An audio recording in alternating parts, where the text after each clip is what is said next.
Selamat datang di X Undercover. Channel ini merupakan perbincangan antara Dr. Jaya dan Pak Franky yang bertujuan untuk edukasi serta menceritakan pengalaman Dr. Jaya sebagai ahli forensik dan patologi. Sekedar informasi terkait jadwal tayang X Undercover yang akan tayang setiap hari Senin, Rabu, dan Jumat. Maka dari itu, untuk mendukung channel ini agar selalu memberikan tayangan yang informatif dan edukatif, kalian bisa dukung kami dengan cara like, comment, subscribe, dan share. Dan selamat menonton! Begini ya sekarang kita mesti ngerti lah yang namanya diare itu apa sih. Diare itu adalah gini, kalau kita makan, makanan tuh mulai masuk dari mulut ke kerongkongan, bukan tenggorokan ya. Tenggorokan itu adalah jalan napas. Kerongkongan, ke lambung. Dari lambung dia masuk ke usus halus. Ya. Pangkalnya usus halus 12 jari. 12 jari karena cuma ada 12 jari begini panjangnya. 12 jari itu usus halus diserap dan segala macam, sisanya masuk usus besar kemudian dibuang ke belakang. Itu makan waktu kira-kira 24 jam. Nah, gimana dok? Orang keracunan, misalnya contoh orang minum baygon, ya minum baygon atau minum apalah racun di perkanda gitu. Yang dilakukan sama dokter apa? Di rumah sakit. Dok, kita maraton lagi dok. Ada pertanyaan dari yang nonton kita. Itu dua hal yang berbeda. Pertama masalah buah, yang kedua masalah muka. Ya. Nah, yang beda masalah jauh tuh, buah sama muka jauh. siapa tahu mukanya kayak buah, dok. Nah, ini pertanyaannya sederhana, mungkin jawabnya juga nggak panjang. Ini masalah buah apa, dok, yang sebaiknya dikonsumsi oleh penderita diabetes. Kedua, ini pertanyaan ini saya nggak tahu nih, laki apa perempuan yang nanya. Pada dia mau ngecek pasangannya atau gimana. Dia nanya, kalau orang minum alkohol tuh kenapa kadang ada orang yang mukanya merah? Itu aja dua, dok. Oke. Nah, yang pertama ini pertanyaan ini menarik dan kenapa selalu sehari-hari ya. Orang diabetes itu ada orang bilang, kalau orang diabetes nggak boleh makan gula.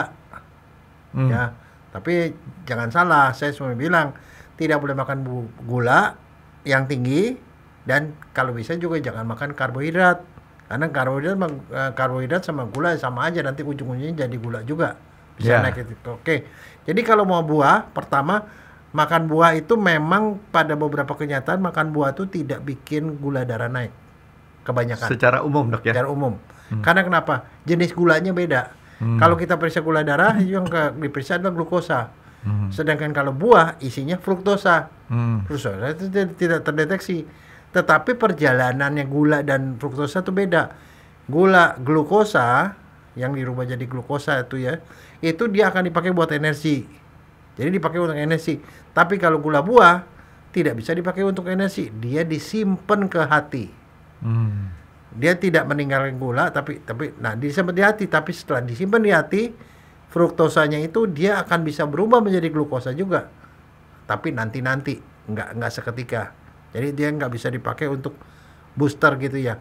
Nah makanya kalau dibilang buah apa boleh dimakan, semua buah sebenarnya boleh dimakan asal jumlahnya jangan terlalu banyak. Karena kebanyakan makan buah bisa bikin fatty liver. Satu, karena fruktosanya akan numpuk di liver. Nah itu satu. Yang kedua, yang harus dihindari justru bukan yang boleh. Yang dihindari itu adalah beberapa buah itu yang kadar gulanya tinggi. Apa itu? Pisang, anggur, durian. Itu gulanya tinggi. Jadi kalau mau makan boleh, tapi jangan terlalu banyak. Misalnya kalau makan durian ya jangan satu buah, 1 biji atau 2 biji aja begitu. Ya, itu dok. Jawabannya begitu. Kalau makan durian 1 biji, dok, itu mah nyiksa, dok. Enggak, kalau mau supaya efeknya lama dicium-cium aja gitu lama, Frank, 1 jam boleh tuh. Itu dia makanya nyiksa, dok. Cuma makan satu, yang lainnya cium-cium. Sama aja kayak orang ngerokok, dok. Ngerokok, saya tuh nggak ngerokok, dok. Tapi saya seneng dengan bau tembakau, jadi saya cium-cium aja tuh rokoknya tuh, dok. Itu enak. Oke, nah sekarang yang pertanyaan kedua itu soal muka merah. Nah kebetulan gini, Saya sekolah di Kobe University. Kobe University itu di Jepang itu adalah salah satu center peneliti alkohol. Nah, jadi gini, saya mau ceritain ini apa yang terjadi kalau alkohol kita minum. Kita minum alkohol itu diolah di badan. Diolahnya oleh 2 enzim. Namanya alkohol dehidrogenase sama aldehid dehidrogenase. Jadi, alkohol yang kita minum sama alkohol dehidrogenase berubah menjadi aldehid. Aldehid itu sejenis formalin. Aldehid. Jadi kalau orang yang kimia tahu lah aldehid itu apa. Aldehid itu kemudian akan dipecah lagi dengan aldehid dehidrogenase menjadi CO2 dan H2O. H2O itu yang membuat kita setelah minum kita banyak kencing. Nah, jadi akhirnya dipecah, alkoholnya hilang dari badan kita. Nah, ada DNA yang mengkode aldehid dehidrogenase, orangnya itu nggak punya gen itu. Jadi kita minum alkohol oleh alkohol dehidrogenase dirubah menjadi aldehid. Aldehidnya nggak bisa dirubah jadi air. Akibatnya aldehid naik akan membuat muka merah. Karena dia melebarkan pembuluh darah di pinggir. Nah, jadi artinya kalau orang yang defisiensi atau kekurangan enzim aldehid dehidrogenase minum alkohol mukanya merah. Tapi kalau dia punya enzim minum alkohol keluarnya kencing. Nah, kalau dia mukanya merah, ada satu efek lagi dari aldehid dehidrogenase yang nggak ada tadi. Aldehidnya naik, mukanya merah, dia jadi mabok. Jadi orang yang defisiensi gen aldehid dehidrogenase adalah orang yang diberkati Tuhan. Kenapa? Karena dia minum cepat mabok, cepat muka merah, dia stop minumnya. Dia tidak akan meninggal gara-gara keracunan alkohol lagi. Jadi bersyukurlah orang-orang yang menderita itu. Dan di Jepang itu ternyata orang yang defisiensi aldehid dehidrogenase tinggi. Di orang-orang Asia, orang kuning, frekuensinya tinggi. Banyak orang yang menderita itu. Berarti lebih diberkati sama Diberkati Tuhan karena dia nggak gampang mabok. Tapi sebaliknya orang yang punya enzim tadi tidak defisiensi adalah orang yang diberkati juga. Kenapa? Dia minum banyak-banyak cuma nggak ada efeknya. Jadi air semua. Tapi orang itu bisa meninggal gara-gara keracunan alkohol. Ya silakan milih. Yang diberkati tipe 1 atau yang tipe 2. Tapi yang jelas ini fenomena di Indonesia ini agak beda, Dok. Orang mabuknya sekarang tapi minumnya besok. Nah, satu lagi Frankie, yang saya lihat orang Jepang kan, kita tahu orang Jepang dan Korea minumnya banyak ya. Orang Indonesia minum satu botol aja udah maboknya setengah mati kan, bisa langsung kriminal tuh. Di Jepang, di Korea minum 1 krat 24 botol apa 12 botol tuh? 24. Dia kan mabok Frankie. Dia minum nggak ya seperti itu. Jadi artinya dia daya minumnya kuat. Botol apa kalengan, Dok? Botol, kalau botol 12. Nah, dia itu minum banyak pun mereka terkenal sebagai minum yang luar biasa. Minum begitu. Jadi artinya begini, kalau orang minum yang banyak-banyak itu, wah dia hebat. Tapi itu sebenarnya dari segi tadi dia itu tidak hebat. Dia bisa meninggal gara-gara keracunan alkohol. Itu aja. Ya, jangan pilih dua-duanya deh, Dok. Nggak enak mati, jangan tanya mati kenapa? Alkohol. Mendingan mati yang lain aja, Dok. Lebih dignity ya. Iya. Dok, masalah makanan nih, Dok. Kan tadi kita udah masalah makanan sama minuman. Tapi ada makanan-makanan yang kemudian berakibat kurang bagus buat pencernaan kita nih, Dok. Ya. Akhirnya kita mengalami yang namanya mencret atau bahasa kerennya diare ya, Dok ya? Ya. Nah, itu kenapa sih, Dok? Timbul diare, Dok? Nah, begini ya. Ya sekarang kita mesti ngerti lah yang namanya diare itu apa sih. Diare itu adalah gini, kalau kita makan, makanan tuh mulai masuk dari mulut ke kerongkongan, bukan tenggorokan ya. Tenggorokan itu adalah jalan napas. Kerongkongan, ke lambung. Dari lambung dia masuk ke usus halus. Ya. Pangkalnya usus halus 12 jari. 12 jari karena cuma ada 12 jari begini panjangnya. 12 jari itu usus halus diserap dan segala macam, sisanya masuk usus besar kemudian dibuang ke belakang. Itu makan waktu kira-kira 24 jam. Nah, selama di dalam saluran yang panjang-panjang tadi, di dalam usus kita, mulai dari lambung sampai ke bawah, itu perjalanannya panjang, Frankie. Kira-kira kamu bisa perkirakan nggak usus manusia itu sepanjang apa, Frankie? Sama usus kambing sama kali dok ya, 7 meteran dok ya? Ada? Kamu emang pernah ngukur 7 meter? Ya cuma nebak aja sih dok.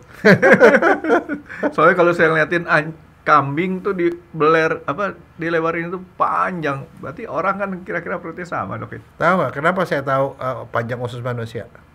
Dokter kan memang dokter. Iya, tapi kalau saya nggak ngukur, ya kagak bakal ketahuan, Frankie. Dokter ukur ya? Kebiasaan saya tuh kalau otopsi itu, ya, kan ini kita potong sampai ke lambung kan ya, mulai usus halus terus ke bawah sampai itu, selalu diukur sama saya. Semeter, 2 meter, 3 meter, itu selalu saya ajarkan selalu mengukur. Tapi berapa meter yang benar dok? 8 sampai 12 meter. 8 sampai 12 meter Panjangnya. Jadi dari usus halus 12 jari sampai ke anus. Dok, ngomong-ngomong, usus kalau kita potong nyambung lagi itu bisa nggak dok? Oh bisa lah. Bisa ya? Itu kerjanya dokter SPBD. Oh. Spesialis bedah digestif. Oh. Nah itu spesialisasi teman saya tuh. Nah itu 8 sampai 12 meter. Nah sekarang saya mau nanya nih, tebak-tebakan nih Frankie. Orang Sunda, orang Padang, sama orang Batak, itu ususnya panjangan siapa? Kali ini saya tahu dok. Apa tuh? Orang Sunda dok. Kenapa? Karena kan dia banyak makan sayur. Sayur itu kan lebih lama untuk diolahnya di dalam perut. Jadi dia perlukan usus yang lebih panjang. Oke, nah. Bener nggak? Betul. Kali ini betul. Padahal saya nebak juga dok. Nah sekarang apa bedanya sapi sama manusia? Oke. Sebuah hubungan tadi kan sama-sama orang Sunda tuh sama tuh. Makanya sayur-sayuran kan. Nah. Sapi nggak sekolah sih dok. Kita sekolah dok. Jadi ususnya panjangan sapi kali dok. Sapi itu lambungnya 2, Frankie. Men gila tuh sapi. Set A, set B. Pernah tahu nggak sapi atau kerbau? Habis dia makan, dia udah makan, ini ditelan begitu. Kadang-kadang kalau lagi istirahat dia makan lagi, itu yang udah di lambung itu dikeluarin lagi, digigit lagi sama dia. Makanya disebut pemama biak. Oh, gitu ya? Iya. Kalau kita mah nggak ada balik-balik. Kalau balik itu namanya GERD, Frankie. Kalau kita dimuntahin, kita makan muntah kita, buset deh dok. Enggak, ya memang itu namanya pemama biak. Lambungnya ada 2, Frankie. Serius nih dok? Kanan kiri gitu dok? Enggak, nanti kita tanya dokter hewan. Oke. Saya tahu sih. Sama dia kira gitu ya dok ya? Oke. Nah sekarang begini. Terus sekarang itu satu. Yang kedua, kalau dilihat ini tinja orang Padang atau orang Batak ya, sama tinja orang Sunda. Lihat warna dok. Apa bedanya? Orang Sunda hijau dok. Hijau hijau dan masanya lebih besar dari itu. Kenapa? Ya, yang dikonsumsinya itu kan sayuran. Ya. Jadi dia perlu volume yang lebih banyak untuk bisa kenyang badannya. Ya, seratnya itu tidak bisa dicerna. Jadi volumenya lebih banyak. Oh, gitu. Ya, jadi lebih itu. Jadi barangkali kalau ya seperti itulah. Nah, sekarang kalau yang namanya selama dalam perjalanan dari mulut sampai ke bawah, itu mereka tuh bergerak begini usus tuh. Itu namanya peristaltik. Oh iya. Dia gerakan usus untuk memerah sekaligus supaya dia jalan ke bawah. Supaya makanan jalan dok ya. Ada orang yang gerakan peristaltiknya cepat, aktif. Ada yang biasa-biasa saja, Frankie. Kalau yang cepat itu baru makan nggak lama dia bisa keluar. Cuma gara-gara dokter ngomong orang Padang di otak saya sekarang jadi bau rendang nih dok, pengen makan rendang. Makanya untuk ngimbangi itu di makanan Padang itu kan ada daun-daun singkong, Frankie. Oh iya. Supaya menghambat sedikit lah. Iya dong. Karena ya itu untuk netralisir sedikit. Jadi dan ada identik orang Padang makanannya tuh banyak santan dok ya. Ya. Nah jadi peristaltik itu ada yang cepat dan yang ini. Itu sehingga disebut ada orang yang namanya metabolismenya cepat, khususnya ada yang lambat. Itu karena gerakan tadi yang gerakan cepet. tadi. Nah, sekarang gerakan itu bisa didengar nggak? Bisa kita tahu nggak? Bagaimana dokter tahu dia gerak cepat, gerak lambat? Yang bunyi gerak geruk itu Itu dia. sekali waktu kalau pergi ke dokter, tolong pinjam stetoskop dokter, taruh di kuping, dengerin di perut. Orang yang aktif itu kerucuk, jadi ada banyak ribut timbal di dalam. Kalau yang males, krek, krek, krek, krek, dia gerakan tuh bisa kedengeran. Gerakan peristaltik itu bisa kedengeran. Nah, kapan orang disebut diare? Kalau gerakan itu terlalu cepat sehingga dia langsung keluar. Oke, sebentar dok. Berarti orang yang gerakannya malas tadi bisa berubah cepat gerakannya? Bisa. Oke. Nah, salah satu yang mempercepat apa? Makanan. Minum kopi.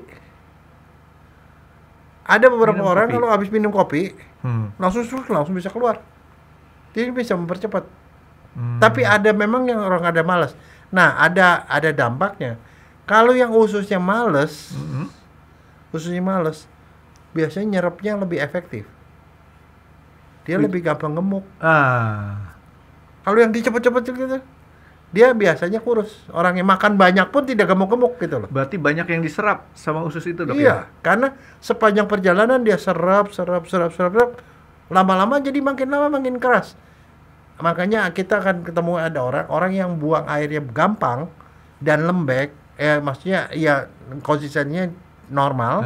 Ada yang konsistensinya seperti keras, seperti kayak kambing. Satu hari orang BAB normalnya berapa kali dok? Sekali atau 2 kali. 1 atau 2 ya? Kalau kapan disebut diare? Kalau lebih dari 6 kali. Oh. Itu baru disebut patologis, artinya tidak normal. Tapi ada orang yang BAB-nya kadang-kadang 2 hari sekali dok. Itu namanya sembelit. 3 hari sekali. Itu namanya sembelit. Kalau sembelit itu seperti siapa, Frankie? Orang top nih di dalam dunia komik. Siapa dok ya? Mamanya Shinchan. Misai. Iya. Dia kan selalu dikatain sama Shinchan, mama lagi sembelit nih, makanya lagi sembelit dia suka ngomel-ngomel gitu loh. Kalau ngomel dia langsung merah Dokter api. bilang orang elit sih, saya pikirnya ke artis. Semua orang tahu Shinchan. Tahu. Mamanya si Misai itu suka emosi, kalau emosi langsung berapi-api kan. Iya. Itu kayak dia dikatainnya sembelit itu. Karena kenapa? Sembelit. Karena ya itu orang yang sembelit itu biasanya kurang makan serat, Frankie. Oke, jadi kebalikan daripada orang yang tadi diare itu adalah sembelit. Nah, itu dalam kondisi dia biasa-biasa aja ya. Jadi kalau sampai buang air sampai 5 kali sehari, it's not problem. 6 kali baru disebut diare. Dalam bahasa Indonesianya mencret.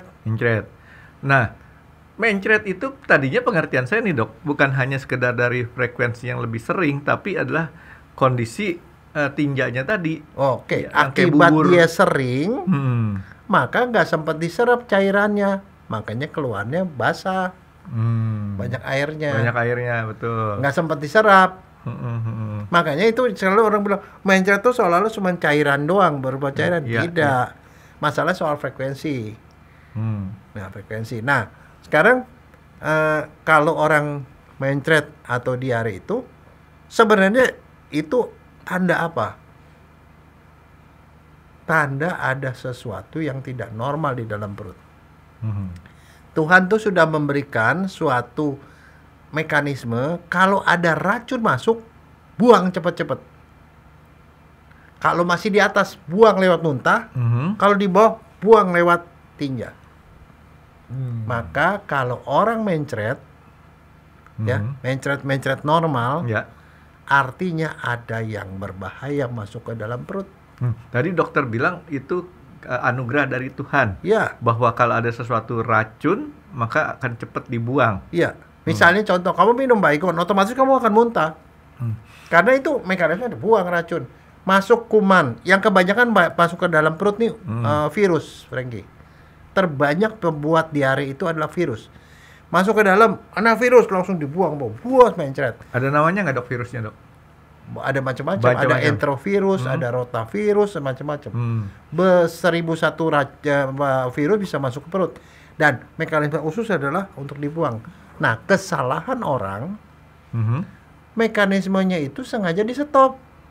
Dia muntah-muntah, dikasih obat muntah. Akibatnya racun yang mesti dikeluarin kagak dikeluarin, dia diserap malahan. Orang keracunan. Mules, makan obat anti mules. Obat anti mules. langsung stop. Malah virusnya masuk ke dalam badan. Nggak keluar. Kalau dia keracunan, masuk racunnya ke dalam badan.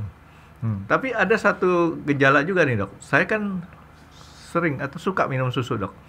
Minum susu biasanya satu gelas gitu ya. Tapi kadang-kadang kalau pas lagi haus, Dok, itu susu saya hajar aja misalkan sampai 2-3 gelas. Akibatnya apa? Akibatnya saya jadi ngerasa pengen BAB. Nah, tapi kan susu kan bukan racun, Dok. Bukan. Itu yang waktu itu pernah ditanya. Lactose intolerance. Oh, lactose intolerance. Intolerance. Normal kita makan susu, di badan kita ada enzim namanya laktase. Memecah susu itu menjadi glukosa dan galaktosa. Keluar. Jadi artinya dipakai oleh badan. Itu yang terjadi, tapi lama-lama karena kita sudah tidak lama minum susu, tidak pernah minum susu, atau badan kita bilang ya udah nggak perlu lah laktase. Produksinya rendah. Begitu kamu minum banyak-banyak, yang ada barangkali sedikit enzimnya cuman bisa mencerna sebagian besar nggak bisa keluar. Bablas. Jadi kondisi itu terjadi pada saat orang yang jarang minum susu, terus dia minum susu bisa ya, atau minum susu kebanyakan kayak saya pas lagi pengen banyak di luar pada normal. Ya, atau kamu alergi susu. Ada orang yang alergi susu sapi, Frankie. Ada orang yang alergi sama susu kedelai. Mungkin kedelai karena nggak bisa dicerna dibuang cepet-cepet, buat apaan gitu loh. Nah, jadi selama dia cuma normal, muntah sekali, buang air beberapa kali, buang air sampai 5 kali masih is okay. Ada satu kondisi bahaya. Waktu dia muntah sama buang air, yang keluar bukan cuma air, tapi elektrolit. Elektrolit kebuang lama-lama elektrolit kita kurang. Elektrolit itu adalah bahan yang sangat diperlukan oleh badan. Kegangguan elektrolit itu bisa menghentikan jantung, menghentikan metabolisme segala macam, makanya itu jadi bahaya. Tapi pada prinsipnya muntah dan berak itu kalau tidak berlebihan tidak perlu di stop, karena itu berbahaya. Tapi kalau sudah berlebihan berbahayanya karena ada gangguan elektrolit. Nah sekarang masalahnya gini, kalau gangguan elektrolit orang bisa lemes, hilang kesadaran, pingsan dan bisa meninggal, Frankie. Dehidrasi karena cairan keluar semua kan. Tapi bukan cuma cairan dan mineral. Jadi gimana caranya? Ya kalau sudah berak lebih dari 6 hari, 6 kali sehari, atau barakan sudah sampai keringat dingin, tangan udah pada dingin semua, itu harus cepat-cepat ke rumah sakit, ke dokter. Nah sekarang P3-nya apa kira-kira, Frankie? Kalau in case misalnya di kampung lah, jauh dari dokter, mesti ke dokter mesti berapa jam atau setengah hari. Nah apa yang mesti dilakukan di rumah menolong jangan sampai dia tuh kondisi dehidrasi atau kolaps? Kalau kebiasaan di rumah nih, Dok ya, di rumah tuh nggak tahu benar apa enggak, pokoknya kalau kita udah mulai diare gitu, lemes, dikasih cairan penguatnya cuman air teh, kasih gula. Air teh gula. Namanya tegul. Iya, dan tehnya tuh agak pekat gitu, Dok. Supaya nggak tahu lah, kebiasaan gitu, Dok ya. Teh pekat bukan pakai kebiasaan, gula. memang sengaja. Teh bener, pekat ya? itu akan membuat dia tuh nggak gampang mencret, memperkental gitu. Memperkental ya? Ya, tapi itu sebenarnya kalau mau lebih sempurna, sebenarnya yang keluar tuh bukan cuma itu, natriumnya keluar. Maka harus dikasih garam sedikit. Ya tadi garam teh, dapur nih, Dok ya? Iya, garam dapur 1 sendok makan aja dikasih segitu. Jadi masih tetap rasanya manis tapi ada sedikit asin gitu loh. Kayak nano. Ya, nah itu kalau minumnya seberapa banyak? Minumlah sebanyak yang diperkirakan keluar. Keluar itu keluar di luar, keluar di dalam. Banyak dong, Dok. Ya makanya harus sebanyak itu. Karena begitu kurang kan jadi tekor. Harus dibalikin seperti itu. Nah, itu yang dilakukan sepanjang perjalanan sampai ke dokter ke rumah sakit. Oh, jadi bukan sekali teguk langsung bus gitu enggak. Banyak. Artinya jadi minum dikit-dikit karena biasanya ya? Yang terjadi orang itu akan mengalami haus sampai hausnya hilang. Itu diminum terus sampai gitu. Karena kenapa? Bisa meninggal, Frankie. Yang kejadian dan di kekurangan cairan dan ada gangguan elektrolit. Nah, jadi sementara perjalanan itu. Nah, sekarang kalau in case misalnya dia gulanya kagak ada atau garam dicari-cari nggak tahu ditaruh di mana tuh sama si Iem kemana nggak tahu, nggak ada kan? Apa yang mesti dilakukan? Tapi di daerah sekitar itu kan ada Alfamart, Indomart dan segala macam. Beli salak, Dok. Beli salak. Tapi buka salaknya lama. Ya kan? Itu salak nih nggak mengganti cairan loh. Nggak, katanya salak tuh bisa bikin mampet, Dok. Apalagi bijinya, Franky. Ini benar, katanya kalau kita makan salak katanya bisa bikin kita BAB jadi berapa hari Enggak, itu nggak tapi keluar. yang jadi kegawatannya bukan soal BAB-nya. Kan tadi saya bilang BAB itu adalah iya, proses menyelamatkan tubuh dari racun sekarang dan virus. ngegantiin yang keluar, Dok. Gantiin yang keluar. Sebenarnya terapi diare muntaber di rumah sakit tuh hanya mengganti cairan yang keluar. Selama masih bisa minum, dia minum. Selama Minumlah masuk. sebanyak yang keluar lewat mulut dan lewat bawah. Minum. Tapi kalau sudah tidak bisa minum, kadang-kadang orangnya mual, Franky. Mual, minum pun nggak bisa masuk. Nah, itulah makanya diinfus. Infus sama dokter yang dikasihnya itu tetap larutan garam sama gula. Sama aja. Berapa banyak? Kadang-kadang harus sampai diguyur tuh untuk supaya cepet kembali lagi volumenya. Yang utama mengembalikan volume yang hilang. Itu. Nah, jadi itu yang dilakukan. Nah, sekarang kalau nggak seandainya gula garam nggak bisa diperoleh, mau bikin ternyata airnya habis tuh di dispenser habis. Mau dia tapi di sebelah ada Indomat, Supermat, apalah. Apa yang mesti dibeli, Franky? Apaan, Dok? Pocari Sweat. Pocari Sweat. Saya nggak ngomong itu, tapi itu ada sesuatu. Larutan isotonik. Ya, itu yang isinya kalau dilihatin tuh ada gula, ada sugar, tuh ada kandungannya nih, natrium. Dok, ya? Ya, ada natrium, ada garam. Semua larutan isotonik bisa dipakai nggak, Dok? Kan ada merek, ada ISO 100. Ada, tapi ada yang kadarnya kecil-kecil, tapi yang itu kadar paling besar. Saya ingat itu karena kenapa ada lucu. Tahun 89-90 tuh saya pergi ke Taiwan. Ada saudara saya, anak-anak, muntaber, berobat ke dokter anak. Dikasih resepnya Pocari Sweat. Tebusnya Tebusnya di apotek khusus tuh, Dok. Ya itu dia. Jadi ternyata itu memang paling bagus. Tapi kalau konvensional, mungkin kamu pernah tahu apa yang dikasih orang kalau nggak ada gituan. Obat itu yang Oralit kayak gituan, Dok. Kalau ada stoknya. Oralit dulu, Oralit dibungkus-bungkus kan. Iya. Ada Oralit tuh kemudian dikasih zat perasa jeruk supaya enak. Ada kan yang rasa jeruk, ada macam-macam lah. Tapi pokoknya prinsipnya minuman-minuman yang mengandung gula dan garam itu bisa dimakan. Terus kalau yang konvensional tuh adalah air kelapa bisa. Air kelapa yang tinggi kaliumnya, masih perlu natrium. Ya air kelapa ya boleh ditambahin sama garam sedikit.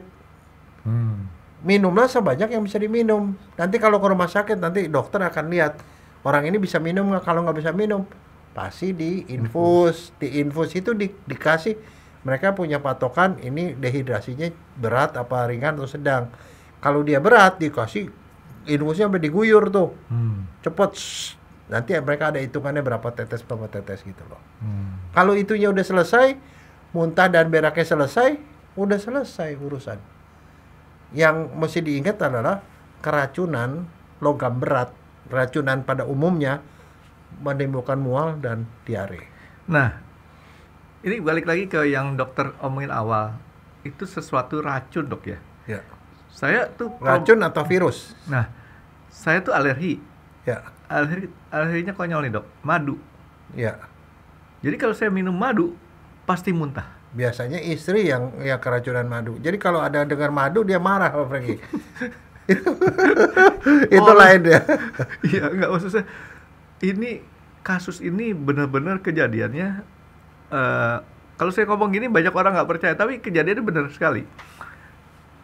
Satu hari saya sakit itu istri saya berniat baik memberikan air madu karena di keluarganya dia tuh selalu kalau orang dikasih sakit tuh dikasih air madu supaya mungkin staminanya atau apa tetap bisa bertahan ya. Dia nggak ngomong, dikasih minum aja udah. Habis saya minum, kan saya nggak tahu itu madu, muntah, Dok. Nah, itu berarti madu itu bisa dikategorikan apa, Dok? Bukan racun padahal itu, Dok, ya? Bukan, itu alergi. Kalau alergi itu bisa apapun. Kamu tahu nggak Presiden Jimmy Carter? Tahu, juragan kacang. Iya. Dia bisa bengkak-bengkak loh badannya kalau makan sesuatu. Makan apa, Dok? Kacang tanah. Oh, dia kan juragan kacang, Dok. Iya, dia alergi kacang tanah. Nah, saya cuma ngomong kalau namanya alergi kita nggak bisa tahu. Ada orang alergi susu, makan susu dia mencret. Ada orang alergi macam-macam. Tapi kadang-kadang suka manifestasi suka rada-rada aneh. Saya punya temen nih, dokter nih. Pada waktu dia kuliah, gatel, biduran, tau biduran ya? Kalau gatel, gini, makan obat anti alergi, balik lagi gini. Akhirnya dia bingung apaan jadinya. Ternyata habis gitu pergilah ke guru kami. Dibikin tes nih di kulit nih. Dibuletin, di buletannya dikasih apa terus ditusuk gitu. Terus diemin. Yang mana yang merah. Akhirnya ketemu keracunannya apa. Katanya ternyata dia alergi sama jamur. Jamur makanan, Dok ya? Nggak tahu jamur apaan. Artinya di badan dia ada jamur, makanya dia alergi gitu. Oke. Dikasih obat alergi percuma. Jamur dikasih obat anti jamur, hilang langsung. Jamurnya bisa ada di usus, bisa ada di kulit atau di mana, misalnya panuan atau apa nggak tahu. Tapi maksudnya gini, saya alergi itu bisa macam-macam. Ada orang alergi beras. Ada orang alergi bulu kucing. Ada orang alergi anjing, bulu anjing. Nggak pernah bisa tahu sampai kita bisa ngetes dia alergi terhadap apa. Berarti alergi itu penyakitnya, gejalanya hampir sama kayak diare lah, Dok ya? Ya. Muntah berak. Nah, terus kemudian kalau misalkan orang sudah dibawa ke rumah sakit itu kebanyakan cuman dilakukan conditioning lah, Dok ya? Conditioning. Nah, kenapa? Diare itu sebagian besar, lebih dari 70% itu karena virus. Kalau virus itu tidak ada obatnya adalah kekebalan sendiri. Biasanya karena penyakit virus dia akan sembuh sendiri dengan atau tanpa obat. Oh, gitu, Dok. Dan jadi terapinya yang utama adalah mengganti cairan yang keluar. Udah itu doang. Gimana, Dok? Orang keracunan, misalnya contoh orang minum Baygon. Ya, minum Baygon atau minum apalah racun di perkanda gitu. Yang dilakukan sama dokter apa? Di rumah sakit. Jadi kalau di kita ini kan kadang-kadang ada obat-obat tertentu, Dok. Padahal sebenarnya kuncinya menurut Dokter Jaya tadi yang saya tangkap adalah kita harus mengembalikan kondisi kita kan, Dok ya? Iya, betul. Nah, biarkanlah muntah dan itu karena itu pembersihan terhadap racun-racun dan virus yang masuk. Padahal, Dok, di iklan-iklan obat sakit perut, iklannya kan kadang-kadang animasinya lucu. Dijepit seolah-olah anusnya. Nggak bisa keluar lagi tuh makanan, Dok. Tahu itu gimana, Dok? Orang keracunan, misalnya contoh orang minum Baygon. Ya, minum Baygon atau minum apalah racun di perkanda gitu. Yang dilakukan sama dokter apa? Di rumah sakit. Kasih susu, Dok. Justru muntah. Iya.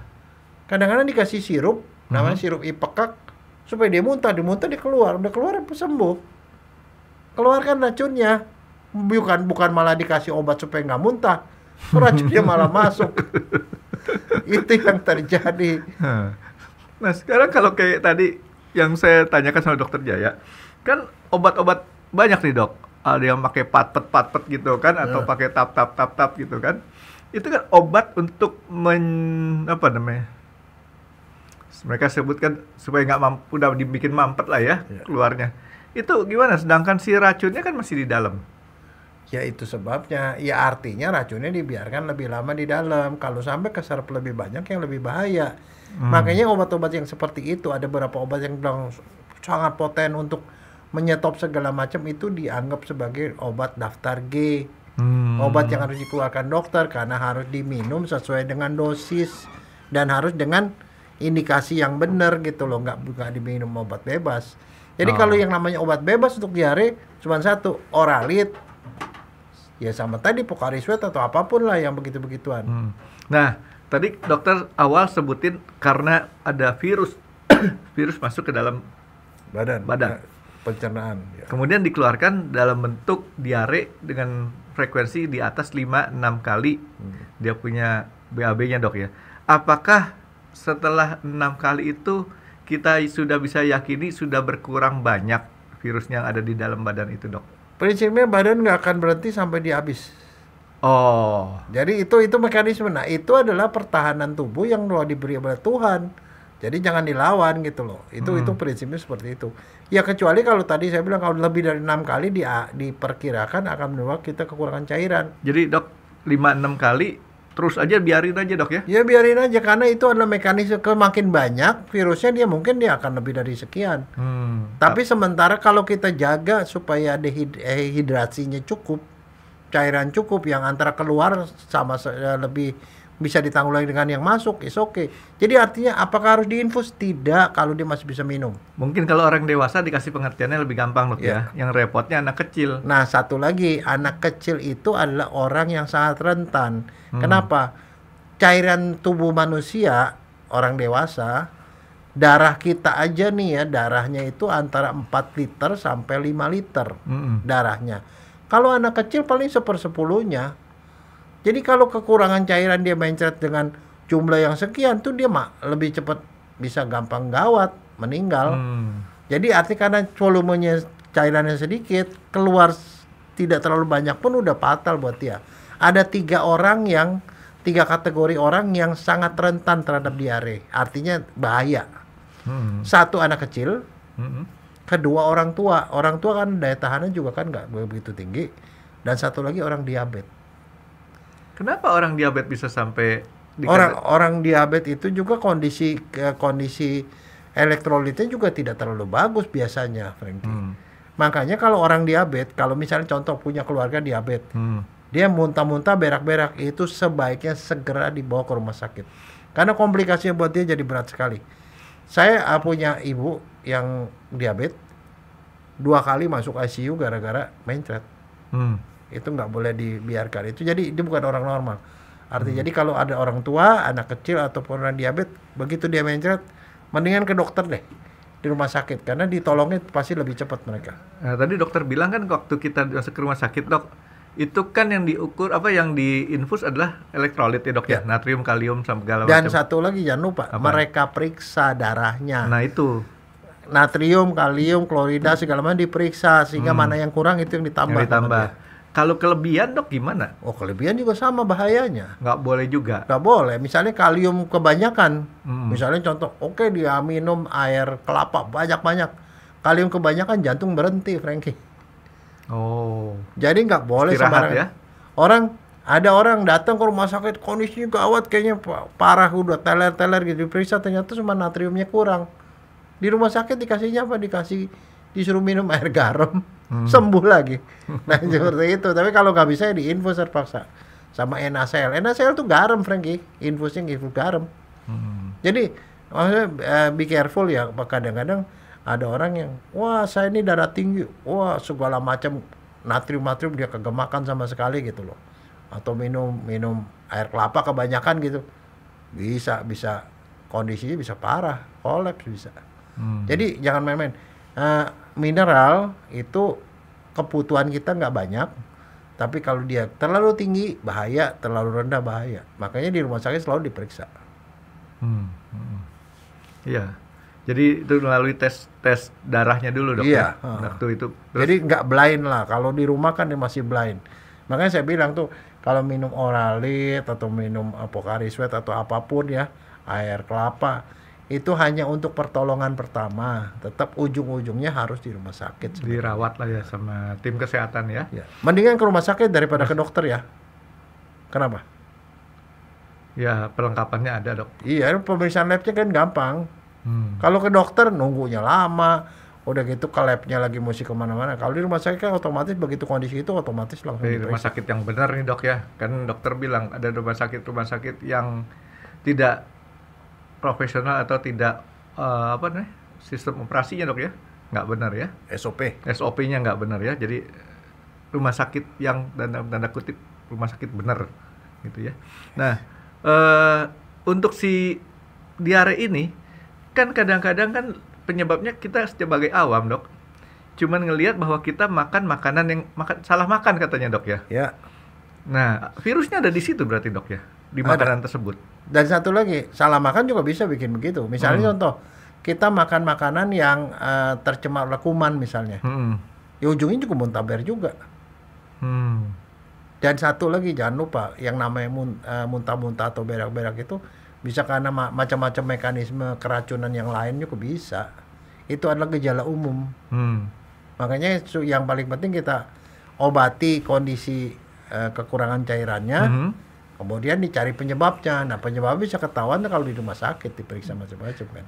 Dokter ada tahu satu lagi nih dok, penyebab muntaber, bukan muntaber, BAB lah dok. Ya. Tahu nggak dok apa? Apa? Orang stres dok.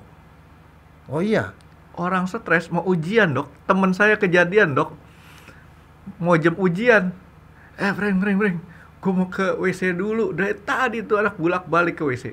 Sama satu lagi Frankie. Apa, Mertua dok? galak. Terlalu takut sama orang. Itu sih nasib dok. Itu bisa bikin mutaber juga. Itu nasib dok. Tapi biasa kalau mertua itu bukan kita dok yang berhadapannya dok. Laki-laki aman. Biasanya tuh yang berhadapannya kalau perempuan. Jadi ada sifat posesif daripada mami kita terhadap kitanya berhadapan sama istri kita tuh. Kita kalau lihat dari sudut fisika bukan itu Frankie.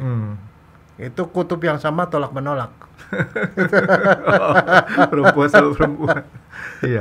Oke dok. Jadi betul nggak dok kalau stres itu kemudian bisa mengakibatkan? Emang iya. Stres itu akan memicu gerakan peristaltik lebih cepat. Mules itu kalau mau ujian mules itu ya sama aja. Ya, orang gejala yang bisa dirasain itu mules sebelum dia mencret. Berarti kalau penyebabnya gara-gara mules stres gitu dok, kita makan obat sakit perut yang bikin mampet itu nggak ada masalah dok ya? Ya kalau stres membandingkan minum obat anti stres atau sumber stres yang dihilangin. Ujian dok, dia belum ujian gitu. Minum obat lupa, Frankie. Obat lupa. Ya lupa ujian ya stresnya hilang. Nah, sekarang penyebab lainnya dok daripada muntaber atau BAB atau diare itu sendiri dok? Yang lain itu adalah infeksi kuman. Infeksi kuman. Infeksi kuman banyak yang bisa bikin diare juga. Misalnya salmonella, shigella, tipes itu salmonella kan iya kan itu akibatnya kan bisa ke tipes tuh dok ya? Iya tipes itu ada dua gejala, bisa sembelit, bisa juga mencret. Bisa dua-duanya. Iya. Nah, gimana kita bisa ininya dok, siap dia punya membedakan si tipes itu mencret atau sembelitnya? Hasilnya sama tuh dok ya? Loh enggak, makanya diperiksa darah. Itu sebabnya harus ke rumah sakit. Jadi rumah sakit menanggulangi soal kekurangan cairannya, baik dengan dikasih minuman macam-macam atau diinfus. Selain itu dicari sebabnya. Nah sebabnya itu harus diobatin. Kalau kuman harus kasih antibiotik. Tapi kalau virus nggak usah. Kalau racun dikasih antidotumnya gitu, anti racun. Satu lagi dok, makanan pedas. Menurut dokter gimana? Apakah benar makanan pedas itu bisa mengakibatkan diare? Betul, karena itu termasuk buat tubuh dianggap sebagai sesuatu yang membahayakan, sehingga dia akan mempercepat peristaltik supaya dia cepat keluar.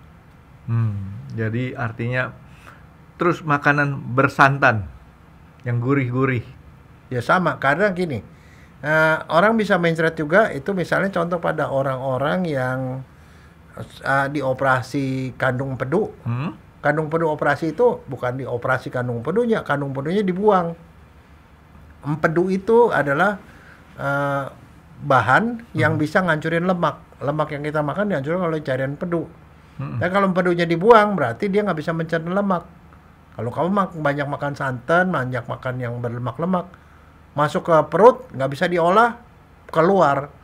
Jadilah buang air kamu tuh isinya cairan semua. Termasuk lemak-lemak segala macam. Jadi klasifikasi makanan nih dok, jangan terlalu banyak yang pedas-pedas, jangan yang terlalu asam-asam, yang keras-keras. Jadi jangan makan batu, Frankie. Batu nggak boleh dok ya. Kalau saya sih batu cuma direbus doang dok. Nah, terus kalau makanan seperti yang asam-asam atau terlalu manis gimana dok? Ya, manis ya gulanya tinggi. Tapi nggak bikin diare? Nggak, biasanya sih nggak. Oke. Terus makanan basi?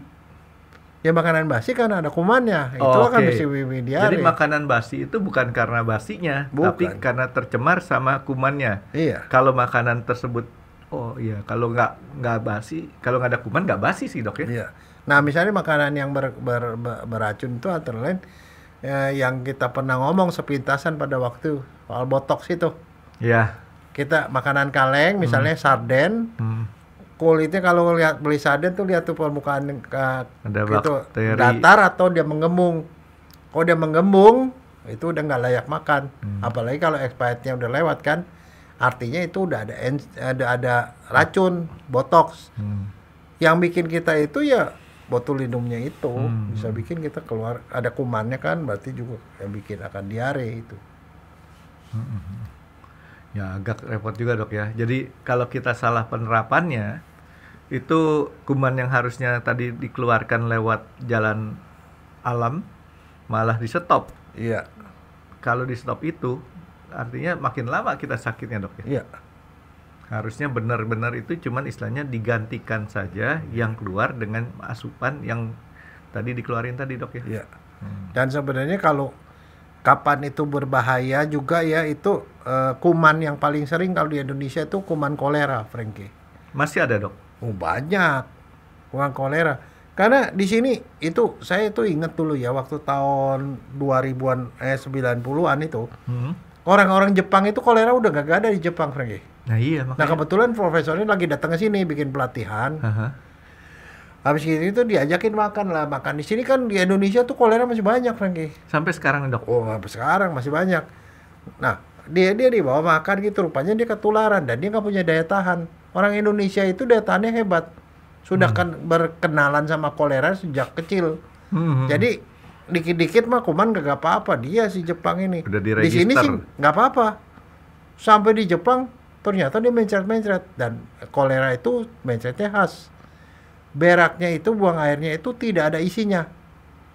Keluar cairan seperti air cucian beras. Mancur, cor bisa 20 kali tuh mancur, warnanya putih. Itu kolera tuh ya? Kolera. Sampai di sana diperiksa, kok tamu kolera. Ributlah di sana, Jepang ribut karena itu kolera pertama di Jepang. Oleh-oleh gitu. Daripada itu langsung diisolasi lah kalau di Indonesia kolera di tempat praktek umum juga banyak kolera. Kita tuh udah kenalan sama gituan, jadi seperti itu.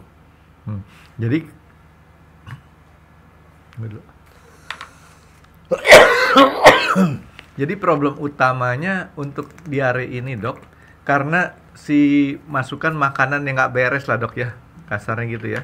Nggak mungkin dari udara yang kita hirup, ada dari mana, satu-satunya cuma itu ya, makan yang nggak beres ya. Makanya makan harus bersih, gitu, sehat ya dok ya. Terus ada yang lain dok? Oh iya, bentar. Dia kan ada diare lewat bawah dan di lewat atas itu tergantung apa tadi dok? Tergantung lokasinya. Kalau lokasi masih di atas di luar, kalau bawah. Kalau ke bawah kan diserap dulu. Jadi kalau baru masuk lambung dia keluar ke atas. Udah di bawah lambung keluar ke bawah. Tapi bisa nggak? Makanya kalau dua-duanya udah masukin jadi muntaber. Jadilah namanya muntaber. Bisa tuh dok ya? Ya bisa. Itu kondisi lebih bahaya. Artinya udah menyeluruh. Keluar elektrolit lebih gampang gawatnya. Makanya namanya paling gawat apa muntaber. Kalau di dalam bahasa medisnya namanya GED. Gastroenteritis dehidrasi karena lambungnya sama ususnya kena. Dok, kemarin kan kita baru ngebahas ada satu ahli virologi dok. Dia bilang kan kalau virus itu kan self-limiting disease. Matinya atau bagi virus nggak aktif itu kalau kena panas. Kalau kita sering-sering minum air panas, itu kan mempercepat virusnya mati kali dok ya? Virusnya mati, tapi saluran pencernaan kita juga bisa rusak. Ya iyalah, itu kan bukan suhu normal. Saluran pencernaan kita suhunya 37 kan, Ki? Oh, jadi kalau dihajar pakai itu nggak bagus juga dok ya? Enggak lah, itu ekstrim. Sebenarnya kalau di dalam gitu ya, sebenarnya itu jadi pertanyaan, badan kita tuh hebat ya. Pembusukan, kuman busukan ada di usus besar, tapi usus besarnya nggak dibusukin. Iya. Asam lambung, kamu punya asam lambung HCl. Kamu kasih ini ubin aja bolong di lambung, selama masih di lambung, lambungnya nggak kenapa-napa. Pernah ada diukur nggak dok? Berapa? 3 konsentrasinya? Bukan, pH-nya 3. pH-nya 3 sama 5. Maksimal tuh 5. Berapa asam banget loh itu. 3 makanya kalau keluar tuh GERD hancur di sini, ke bawah bolong. Jadi Tuhan tuh udah kasih tuh lambung itu memang tuh hebat banget. Makanya kuman masuk di lambung mati kumannya. Virus masuk di lambung mati kumannya. Kalau nggak mati muntah lah jadinya. Tuhan itu udah kasih kontainer, jangan sampai keluar dari kontainer gitu loh. Tadi dokter bilang ada yang pertanyaan apa, Dok? Yang ada pertanyaan, Dok? Jadi pertanyaan. Suhu badan kita 37 derajat. 37, Dok ya? 37 derajat. Segala sesuatu yang masuk ke dalam itu di-convert jadi 37. Iya. Mau sepanas apapun gitu, Dok ya? Iya. Ya sementara di sini ya memang Iya, panas. ini. Jadi kalau misalkan kita minum es itu kan pasti di bawah 37. Di-convert masuk sini bertahap jadi 37 semuanya. Kita makan makanan panas, gorengan segala macam yang masih ngebul-ngebul tuh masih di atas 37, masuk ke mulut, diolah di mulut sampai sini tetap 37, Dok. Iya. Ya berarti sebenarnya mesin mobil juga mengikuti kayak orang, Dok ya. Di mana ada suhu untuk menjaga supaya mobil itu tidak dingin dan tidak terlalu panas. Gitu. Oke, Dok, jadi si penyakit diare ini sebenarnya cukup sederhana, Dok ya, penyembuhannya ya? Ya asal kita tahu prinsipnya aja lah.